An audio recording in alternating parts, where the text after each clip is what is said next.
sucks. Yeah.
I did a thing.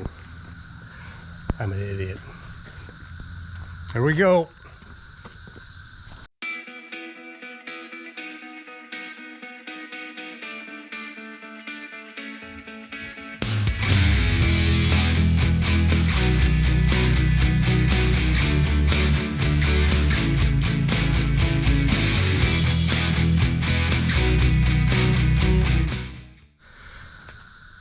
Hello guys, Chuck House of Mopar, welcome back. Yep, another project. I told you guys we had a couple surprises coming back in February. One surprise was Louise, this is the other one.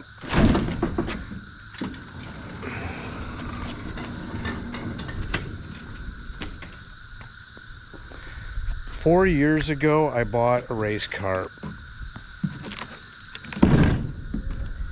Not any old race car, the Illinois Storm. You saw the pictures. Here she is.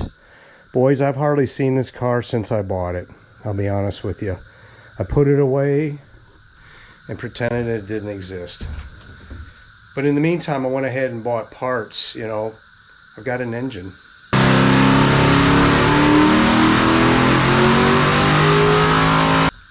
I got a tranny, came with the car and all that. So anyway, let me get her out and we'll go from there. Maybe I'll set you up out here. And no, I don't have a Hemi for it either.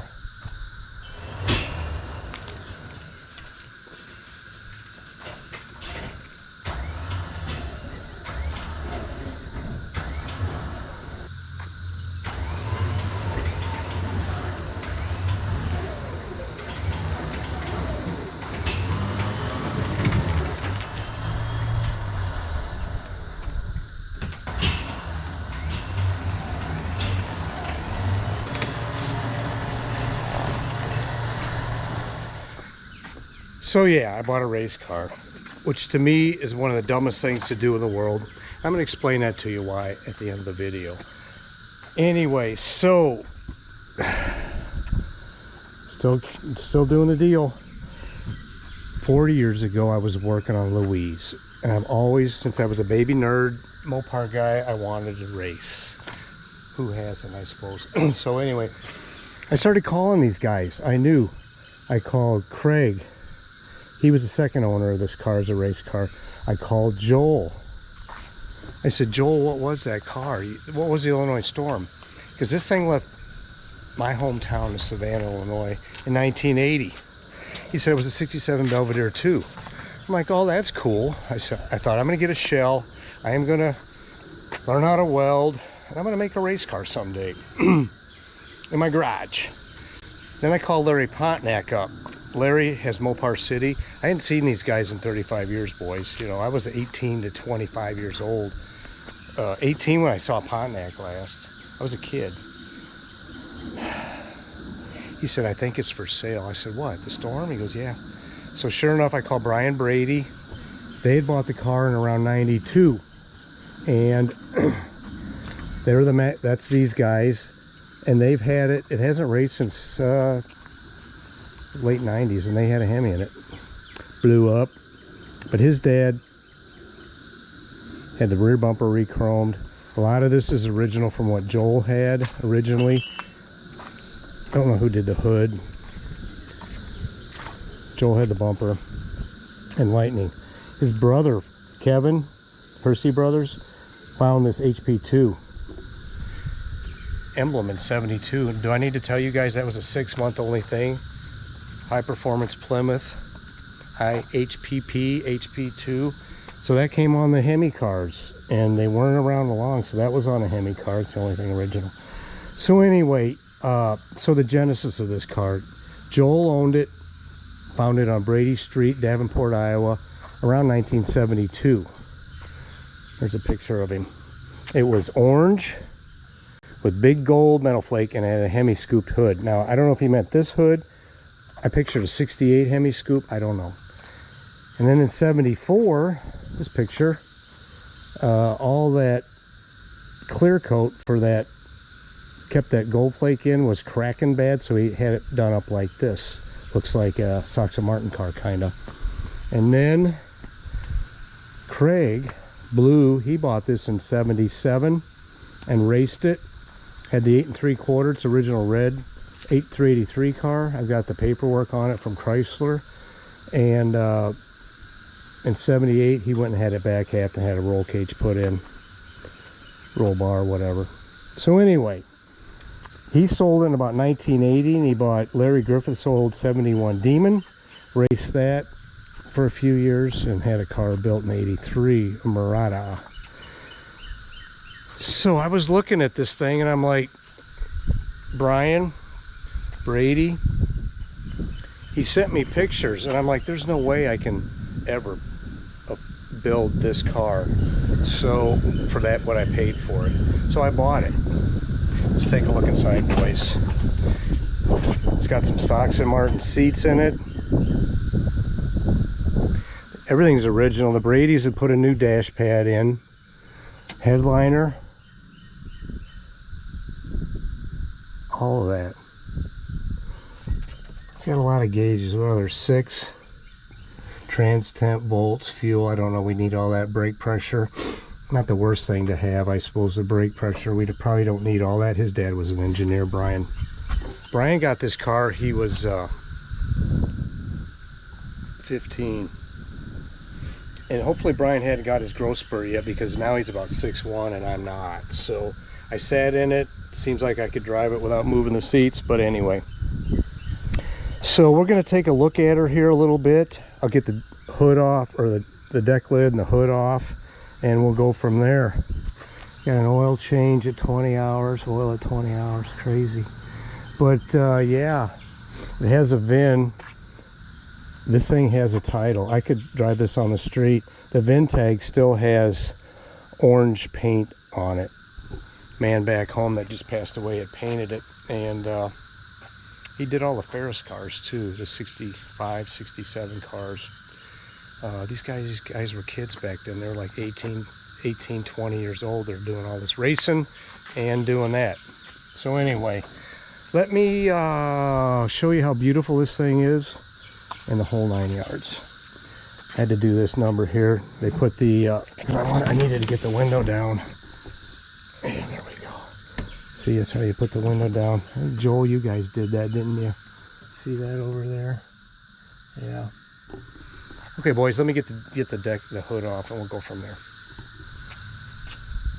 So I bought this car Christmas of 2020, and I drove it home on an open trailer, and they had salted the roads and it rained. So for the first time in 50 years, I'm the guy that got salt on this car. So that's, I think I got a video clip maybe of me when I brought it home. Temperature dropped. I decided I had to get the salt off. Of course, it all froze up. This thing's not so easy to get off as the Cuda's hood.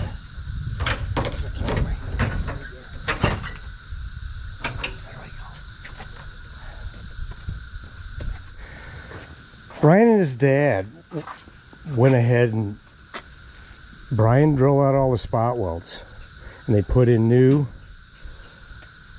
inner deals here, because if I'm not mistaken, Joel had drilled all those out. You see there's lightning holes in there. Joel, did you do those? And they're over here, and there's some in the frame, I believe. Anyway, so yeah, here it is, boys. Original harnesses here. This is a Hemi K-frame. It's not original, so it's not worth any extra money, but it will have to come out eventually. Yeah, unfortunate. Means it needs an alignment.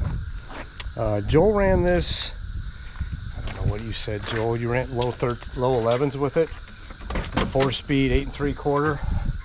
How many clutches? How many rear ends you blow up? Oh, look at there, I got Hemi everywhere. And they stuck this little badge in. I remember Brian did. That was in the Max Wedge cars, I believe, is what they did. Brake line.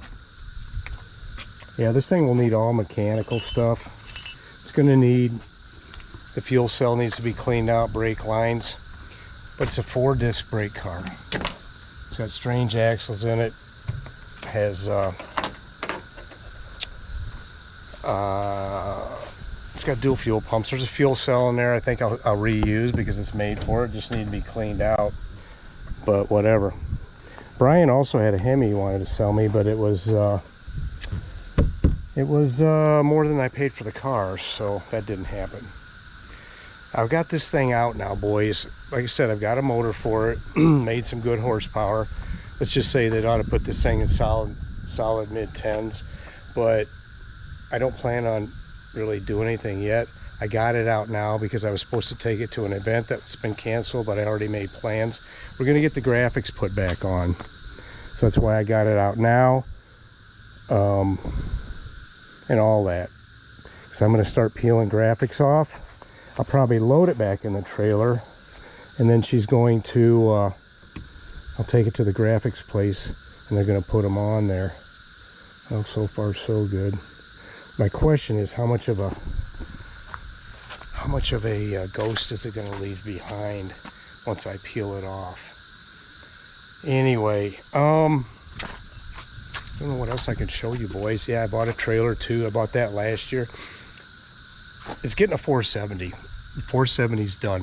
Been dynoed. Like I said, should put it in the 1050s. I bought the 470 3 years ago. It was a short block. Our buddy Don put it together. 2 years ago, I bought heads. They're into Easy One heads. I bought an intake and a 1050 quick fuel carb. I also have headers for it. I bought all this stuff. You know, you pay as you go. It's like Christmas. When the time comes, you need it. It's like you almost didn't pay for it. But anyway, yeah, I couldn't hardly pass this up. Let me go ahead and get the deck lid off. We'll take a look inside there real quick and go from there. All right, here's back here.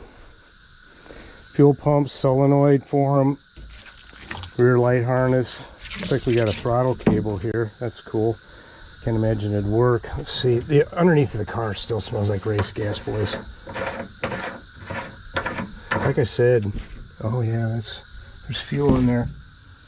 Wow, that sucks. It sucks and it's good, I guess. Huh. Yeah.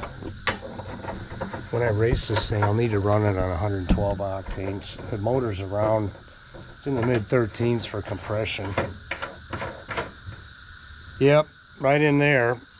So, anyway, my plan is to get these off. This will be a whole video doing the graphics. You'll probably see that in a couple weeks, I hope. And get the graphics off. We'll do that here next, will be my plan. And get the new graphics on. I'm afraid it might get parked for a while. I still got that Coronet project I'm doing. I'm almost ready to let that idle for the summertime because it's going to get hot. I thought about having somebody else sand it for me. I don't know what I'm going to do yet. We're going to see. I will say I'm a little bored of sanding, but yeah, nice car, boys. Real nice car. Maybe by spring of next year we'll be running her down the track. I could see this winter working on this a little, working on the Coronet a little, going from there. I got this thing now. It still needs work. Trailer brakes aren't working. Of course, I bought it used. Worked on the inside. I put a winch in, as you saw. Had to do some welding. But yeah, I'm an idiot. Oh, and why am I an idiot? I've told you guys this several times, except I deleted the clips every time, you know, need to know basis. My wife is pretty handicapped. You might even call her severely handicapped. So that's part of the reason I do this YouTube thing. And that's part of the reason I would be doing this even if I wasn't doing YouTube, is because I take care of her when I'm home, because I travel and I go out and piddle in the garage. So to have a race car that you got to leave town with and for a weekend or 4 days makes no sense. I don't know how many times I will be able to take this down the track. I do have a track 20 minutes away. Wednesday night, test and tune, hit that. Maybe go to Bowling Green, I don't know. Yeah, I go to Bowling Green. If I take this, I can't hang out with the boys, so what fun is that? But I don't know. It's kind of like the pickers, you know, you got to buy it when you see it. And I don't regret doing it. I'm certain I would have regretted not buying it. I would have been looking at those pictures this whole time. Anyway, yeah, I don't want any sympathy with the wife. It's just what happened with us. It's the way it is. It really sucks for her, but, you know, it is what it is. You know, you just do what you got to do and shut the hell up about it, you know. Don't bitch. I bitch sometimes, but whatever. I digress. Anyway, boys, thanks. Tell me what you think. A Hemi'd be cool. Ain't getting a Hemi, clearly. But thanks for coming along. We'll see you next time. See ya.